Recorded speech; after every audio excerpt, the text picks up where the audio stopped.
नमस्कार साथियों, मैं राहिल मोहम्मद आप सभी का स्वागत करता हूं हमारे इस online platform RM exam prep पर। तो मेरे प्यारे साथियों, आज जो आपका एसआई का एग्ज़ाम हुआ उसका लेवल बहुत ही अच्छा था और आज के एग्ज़ाम में आपसे मैथ के 4 क्वेश्चन पूछे गए थे। कल के एग्ज़ाम की तुलना करें तो मैथ के जो 3 क्वेश्चन पूछे गए थे वो आपके बहुत ही इजी क्वेश्चन पूछे गए थे, लेकिन आज के जो एग्ज़ाम था उसमें आपके चारों क्वेश्चन एक अच्छे लेवल के पूछे गए थे। चलिए आज हम शुरू करते हैं उन चारों क्वेश्चन का सॉल्यूशन क्या होगा। देखें, आपका जो फर्स्ट मैथ का क्वेश्चन था वो ये था कि 3 अंकों की ABC रूप की संख्याएं बनाई जाती हैं, जहां सभी अंक A, B और C भिन्न भिन्न हैं और B बराबर A प्लस C। ऐसी संभावित 3 अंकों की कुल संख्याएं कितनी हैं? ठीक है, ये आपसे पूछा गया है कि वो कुल संख्याएं कितनी हो सकती हैं या फिर कितनी है। अब यहाँ पे आपको क्या दिया है कि 3 अंकों की संख्या है और कंडीशन आपको दी है कि A, B और C तीनों क्या हैं? भिन्न भिन्न अंक हैं और B बराबर क्या है? A plus C। तो यहाँ से आप देखें कि आप मैथ में अंक कितने होते हैं। सबसे पहले आपको पता होना चाहिए कि मैथ में अंक कितने होते हैं। तो देखें, मैथ में जो अंक होते हैं, डिजिट होते हैं, वो होते हैं आपके 0 से 9 तक। ये आपके डिजिट होते हैं, ठीक है। और जो 10 से स्टार्ट हो जाती है वो क्या हो जाती है? आपकी संख्या बन जाती है। क्यों? क्योंकि संख्या है जो अंकों से मिलकर बनती है, ठीक है। 2 अंकों से मिलकर आपकी क्या बन जाती है? संख्या बन जाती है। अब यहाँ पे हम बात करें, आपसे कहा कि ये ABC है, 3 अंकों की संख्या है और AB और C भिन्न भिन्न है। अब हम यहाँ देखें तो A के स्थान पर हम क्या 0 ले सकते हैं? क्या 0 नहीं ले सकते? क्यों? क्योंकि अगर हमने A बराबर 0 लिया तो ये क्या हो जाएगा? 0 और फिर 2 डिजिट होंगे, तो वो क्या होगी? आपकी 2 डिजिट की ही संख्या बनेगी, जबकि आपको बनानी कितने की है? 3 डिजिट की संख्या बनानी है। तो एक चीज यहाँ पे आपकी सबसे पहले क्लियर हुई कि A बराबर हम यहाँ पे 0 नहीं ले सकते हैं, ठीक है। क्यों नहीं ले सकते हैं उसका भी हमने यहाँ पे आपको कारण बताया। अब बात करते हैं आपकी कि आपको दिया क्या है? B बराबर A प्लस C।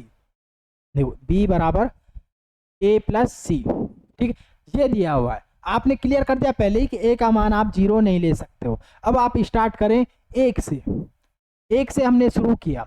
अब आप C का क्या क्या मान ले सकते हो? अगर आप C का मान 0 ले लेते हो, 0 अगर आपने लिया तो आपका क्या हो जाएगा? B बराबर A हो जाएगा। तो आपको C बराबर 0 भी नहीं लेना है। पहली चीज क्लियर। अब हम स्टार्ट करते हैं कि C का मान क्या क्या ले सकते हैं। 0 हम नहीं ले सकते। क्यों? 0 अगर हमने ले लिया, चलो यहाँ पे इसको छोड़ो, आप 0 हम यहाँ ले लेते हैं तो B का मान भी क्या आ जाता है? आपका 1 आ जाता है। A का मान भी 1 है, तो वो बराबर आएगा। C बराबर 0 लेती है आपका B बराबर B बराबर A आएगा, तो इसलिए आपको C बराबर 0 नहीं लेना। अब हम बात करें C बराबर 1 ले सकते हैं क्या? हम 1 नहीं ले सकते। क्यों? क्योंकि यहाँ पे क्या है कि A की वैल्यू हम 1 ले चुके हैं, इसलिए हम यहाँ पे C की वैल्यू 1 नहीं ले सकते हैं। अब हम यहाँ से स्टार्ट करेंगे, 2 से स्टार्ट करेंगे। 2 से लेते हैं तो हम ले सकते हैं, बिल्कुल ले सकते हैं। उसके अलावा हम कौन सी संख्या ले सकते हैं? हम यहाँ पे कहें 3 भी ले सकते हैं और 4 भी ले सकते हैं और 5 भी ले सकते हैं और 6 भी ले सकते हैं और 7 भी ले सकते हैं और 8 भी ले सकते हैं, ठीक है।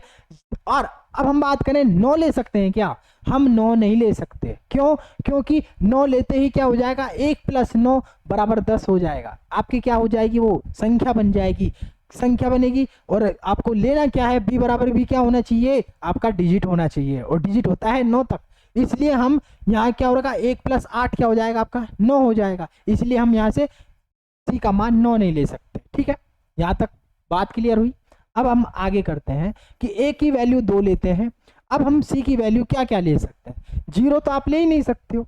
अब हम बात करें 1 हम ले सकते हैं C की वैल्यू, बिल्कुल ले सकते हैं। अब 2 ले सकते हैं क्या?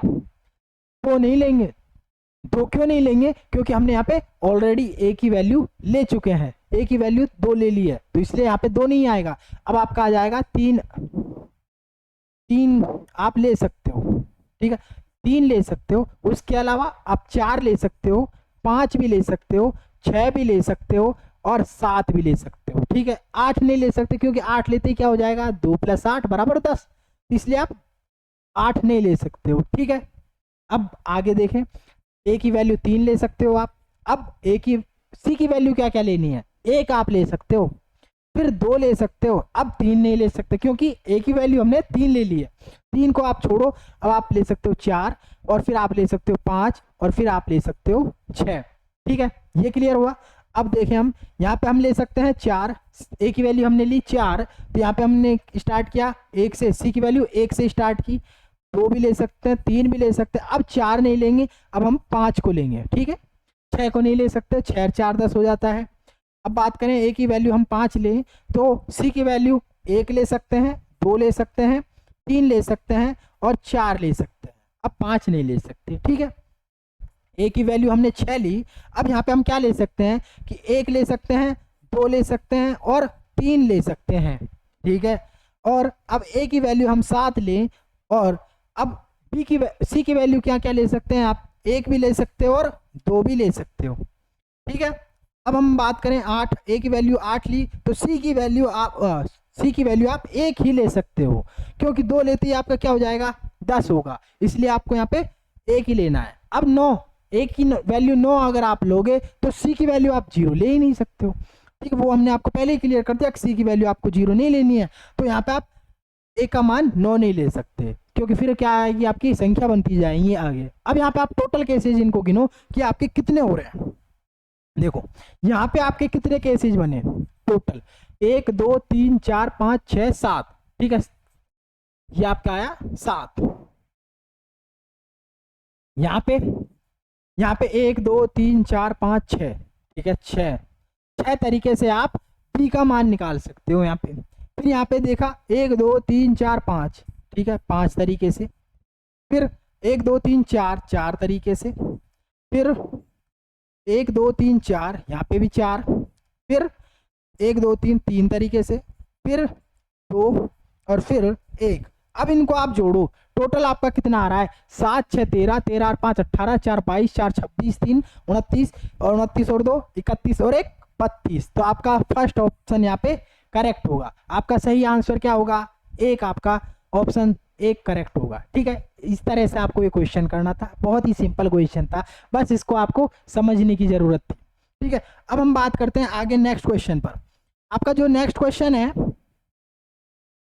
वो था आपका कि किन्हीं दो संख्याओं p और q के लिए p प्लस क्यू अनुपात p माइनस क्यू अनुपात p क्यू बराबर 7:1:60, यदि p square plus Q square बराबर r स्क्वायर है तो r बराबर क्या होगा। ठीक है, हम इसको कैसे लिख सकते हैं, देखो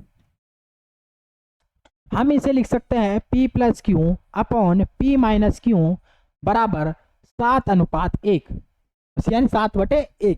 इस तरह से हम इसको लिख सकते हैं। ठीक है, अब हम यहाँ पे लगाएंगे योग अंतरानुपात से, योग अंतरानुपात। ठीक है, ये आपने पढ़ा हुआ है ना।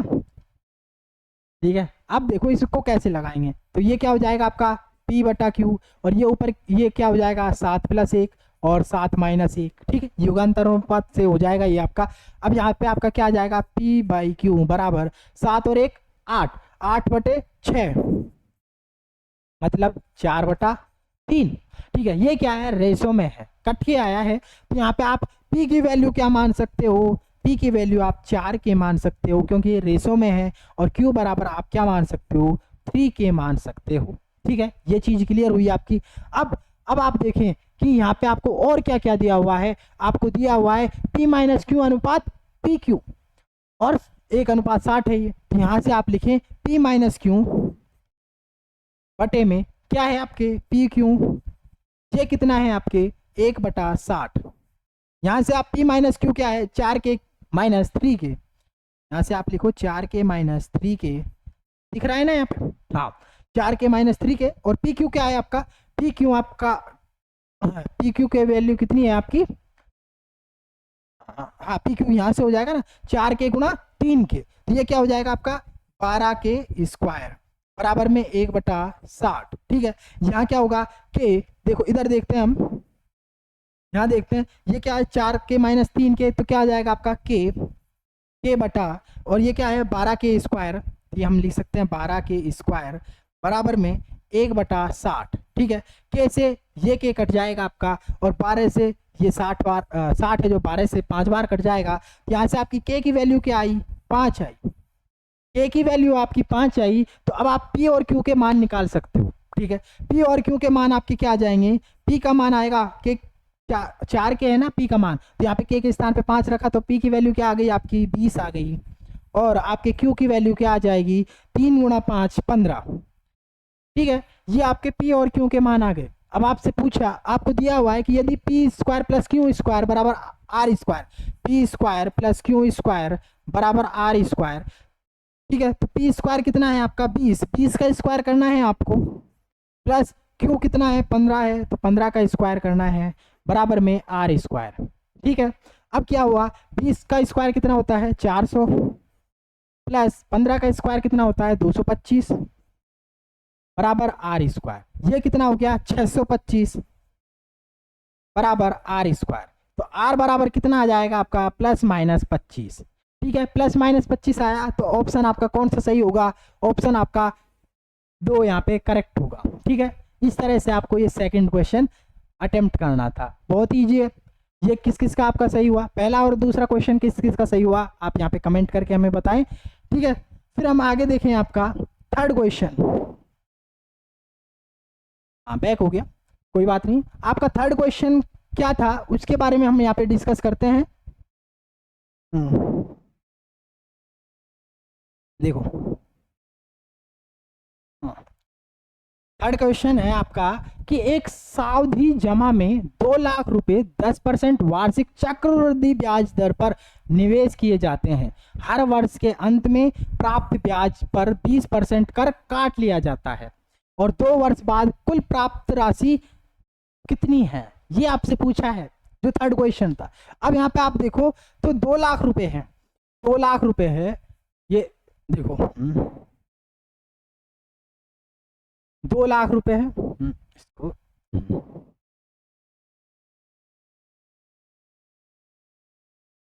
ठीक है, 2 लाख रुपए हुआ आपका। अब क्या कहा है 10% वार्षिक ब्याज दर, आप इसका 10% कितना हो जाएगा 20,000 हो जाएगा। ठीक है, ये क्या है आपका 10%, हमने यहाँ पे 10% इसको ऐड कर दिया, ये क्या हो जाता है आपका 2,22,000, सॉरी 2,20,000। ठीक है, 2,20,000 हुआ। अब क्या कह रहा है कि वर्ष के अंत में प्राप्त ब्याज पर 20% कर काट लिया जाता है। आपका ब्याज कितना था 20,000 का, इस पर कितना काटना है आपको 20% काटना है, तो 20,000 का 20% कितना हो जाता है, देखो 20,000 का 20% यहां से गया, तो 20 दूनी 40, यानी कि 4,000, आपका 4,000 आपको काट देना है। ठीक है, ये आपका क्या है 20% आपका क्या है कटौती, यानी कर, आपको टैक्स आपको काटना है 20%। हमने यहाँ पे 4,000 उसको काट दिया, तो ये कितना बच गया आपका 2,16,000। ठीक है, 2,16,000 बचा। अब क्या है आपको फिर 10% की वृद्धि करनी है, आपने इस पर आप 10% की वृद्धि करो। ठीक है, 10% की करोगे तो आपका क्या हो जाएगा, देखो ये आपका हो जाएगा 21,600। ठीक है, 21,600 होगा ना 10%, ये हमने क्या किया 10% ऐड किया। ठीक है, अब कितना हो रहा है, इनको जोड़ो आप, कितना हो गया 0 0 6 6 1 7 2 1 3, 2,37,600। फिर आपको क्या करना है कि कर पर 20% कर, सॉरी आपको ब्याज पर कितना है 20% कर आपको काट लेना है। अब आपका ब्याज कितना है 21,600, इस पर आपको 20% काटना है, तो 21,600 इस पर आप 20% काटोगे तो कितना आएगा, देखो यहाँ से 2 0 कट गया, फिर 0 2 6 12 2 2 1 2 1 3 और 2 दिन 4, 4,320 रुपए। यहाँ से आपको 4,320 रुपए यहाँ से आपको घटा देने हैं। ठीक है, तो क्या बचा 0, 10 में से 2 गए तो 8, 5 में से 3 गए तो 2, 7 में से 4 गए तो 3 3 2, यानी 2,33,280। कौन सा ऑप्शन है 2,33,280, आपका फोर्थ ऑप्शन यहाँ पे करेक्ट था। इस तरह से आपको करना था, क्या था 10% आपने क्या है उसमें ब्याज जोड़ा, और फिर वर्ष के अंत में आपने क्या है 20% कर घटा दिया, फिर दोबारा आपने वही क्या 2 वर्ष तक है ना, 2 वर्ष तक, तो आपने ये प्रक्रिया की, आपका जो 2 वर्ष बाद जो कुल राशि थी वो थी आपकी 2,33,280 रुपए। इस तरह का ये बहुत ही सिंपल क्वेश्चन था। चलिए अब आगे देखते हैं आपका नेक्स्ट क्वेश्चन। ये आज आपका जो मैथ का लास्ट क्वेश्चन था, चौथा जो क्वेश्चन है वो आपका लास्ट क्वेश्चन था। और वो क्वेश्चन क्या है, देखो आपका एक पाई चार्ट दिया हुआ था, यहाँ पे आपको ये सही दिख रहा है क्या? पाई चार्ट था, ए बी सी डी और ई में हिंदी और अंग्रेजी समाचार पत्रों की बिक्री का वितरण दिखाते हैं। ठीक है, ये आपके पाई चार्ट है, यहाँ पे जगह नहीं थी तो हमने यहाँ पे इसको यहाँ पे दिखा दिया है। ठीक है, और अब क्या करा, बी सी और ई शहरों में अंग्रेजी पत्रों की औसत संख्या, बी सी और ई। अब यहाँ पे देखो बी किसकी बात कर रहे हैं, अंग्रेजी समाचार पत्रों की, अंग्रेजी ये हिंदी अंग्रेजी के ये हैं। अब यहाँ पे बात करो बी, देखो बी यहाँ बी 2000, सी है 1800, फिर ई कितना है आपके 200। ठीक है, पत्रों की औसत संख्या, औसत आपका क्या आ जाएगा बटे में 3, अनुपात, फिर क्या है आपके कि अनुपात पूछा है आपसे औसत संख्या में, ए तथा डी शहरों में हिंदी समाचार पत्रों की, हिंदी समाचार पत्रों में ए और डी का आपको देखना है। ए ये है 3000 और डी कितना है आपका, डी है आपका 2500, बटे में कितना है आपका 2 आएगा। ठीक है, औसत निकाल रहे हो आप, यहाँ से आपका क्या हो जाता है, देखो 2000 और ये कितना हो जाएगा 3800 और 200 4000, 4000 बटे में 3, अनुपात ये क्या हो जाएगा 5500 बटा में 2। ठीक है, यहाँ से 2 जीरो से ये 2 जीरो कट गई आपकी, फिर आप इनको 5 से काट दो, 5 एकम 5, 5 एकम 5 और ये 5 8 40। ठीक है, अब इनको वज्र गुणा कर दो आप, तो 8 दूनी 16 और 11 और 11 3 33, तो 16 अनुपात 33। कौन सा ऑप्शन है आपका, ऑप्शन फर्स्ट यहाँ पे आपका करेक्ट होगा। ये आपके 4 क्वेश्चन आज के पेपर में पूछे गए थे, बहुत ही सिंपल क्वेश्चन था, बट कल के एग्जाम का स्तर देखें मैथ के क्वेश्चन का तो उनसे बहुत ही अच्छे क्वेश्चन थे। ठीक है, आज हमें आशा है कि आपने जो 4 क्वेश्चन किए थे वो आपके चारों के चारों क्वेश्चन सही होंगे। धन्यवाद।